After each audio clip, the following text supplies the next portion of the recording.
নমস্কার, কেমন আছেন আপনারা সবাই? আরব সফর উইথ বঙ্কন্যা ব্লগ চ্যানেলের আবার একটা নতুন ব্লগে আপনাদেরকে স্বাগত জানাই।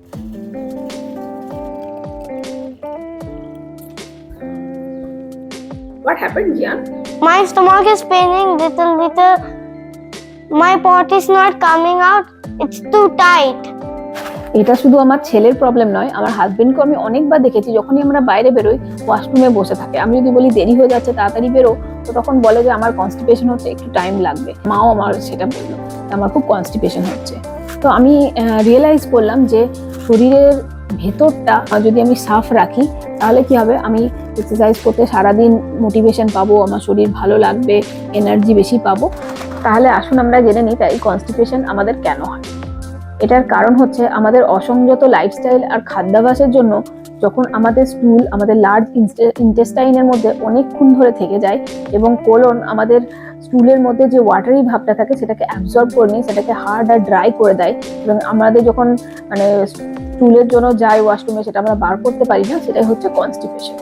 তাহলে এটাকে ঠিক করার জন্য আমি 5টা উপায় বলছি। নাম্বার 1, আমাদের লাইফস্টাইলকে আগে ঠিক করতে হবে। নাম্বার 2, আমাদের খাবারের মধ্যে প্রচুর ফাইবার যুক্ত ফুড রাখতে হবে।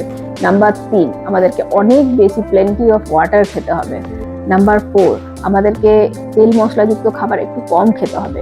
নাম্বার 5 হচ্ছে আমাদেরকে রোজ এক্সারসাইজ করতে হবে। মনে থাকবে?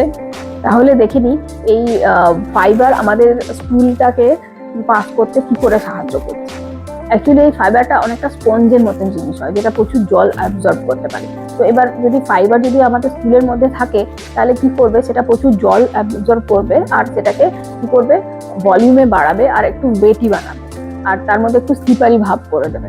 তো তাহলে কি হবে, ওটা আমাদের লার্জ ইন্টেস্টাইন থেকে আমাদের স্টুলটা খুব সহজেই পাস হতে পারে।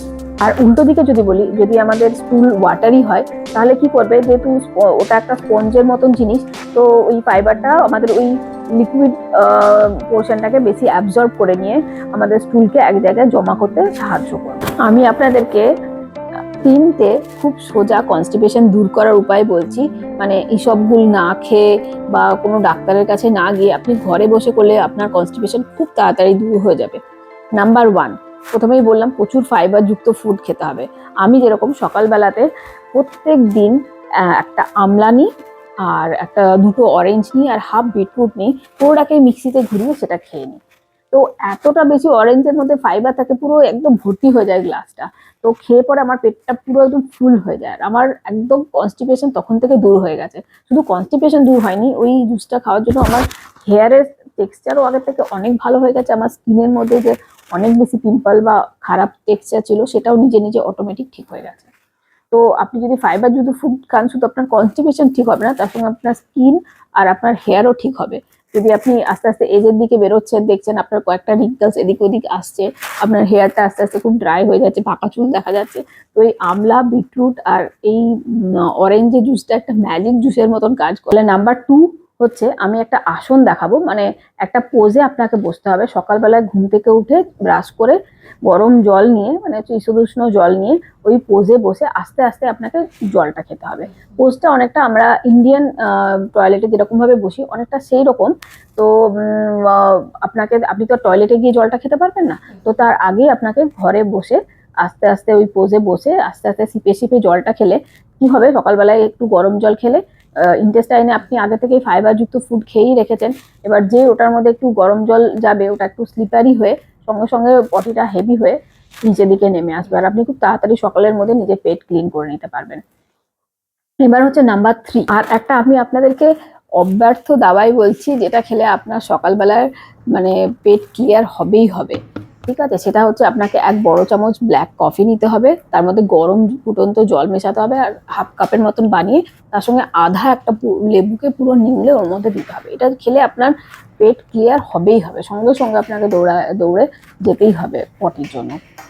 আর এই ব্ল্যাক কফি শুধু যে কনস্টিপেশন রিমুভ করে তা নয়, তার সঙ্গে আপনার ইউরিনকেও ক্লিন করে আর আপনার ডায়াবেটিসের রিস্ককে কমায় অনেক সময় এবং লিভারের ফাংশনকেও ইমপ্রুভ করে। কিন্তু ব্ল্যাক কফি বেশি খাওয়া খুবই খারাপ। আপনি ওই দিনে একবারই খাবেন, ম্যাক্সিমাম আপনার যদি খুব বেশি কনস্টিপেশন থাকে তাহলে ম্যাক্সিমাম 2বার খেতে পারেন। আমি আপনাদেরকে আগেই বলেছি যে আমাদের নিজেদেরকে একটু আপডেট করতে হবে। আমাদের মা মাসি এরা অনেক সময় বলে, কাকু কাকিমারা বাবারা বলে যে আরে আমাকে তো সকালবেলা ঘুম থেকে উঠে আমি দুধ চা খাই, তারপরে আমি পটি যাই। কিন্তু ওই দুধ চা বা দুধ কফি এটা আমাদের অর্ধেক রোগে শরীরের মানে রোগ ডেকে নিয়ে আসার মেন হচ্ছে রিজন, আর হচ্ছে সকালবেলায় পেটে গ্যাস করে দেয় আর কনস্টিপেশনের মেন কারণ। তো আপনি ব্ল্যাক কফি খেতে পারেন, ব্ল্যাক টি খেতে পারেন, কিন্তু দুধ কফি বা টি চেষ্টা করুন লাইফ থেকে একদম রিমুভ করে দিতে। আশা করি আপনাদেরকে কিছু শেখাতে পেরেছি। যদি ভালো লাগে ট্রাই করে আমাকে অবশ্যই জানাবেন যে আপনাদের এর মধ্যে কোনো পয়েন্ট আপনাদের কাজে এসেছে কিনা। আর ভালো লাগলে অবশ্যই লাইক, কমেন্ট আর শেয়ার করে দেবেন। নমস্কার।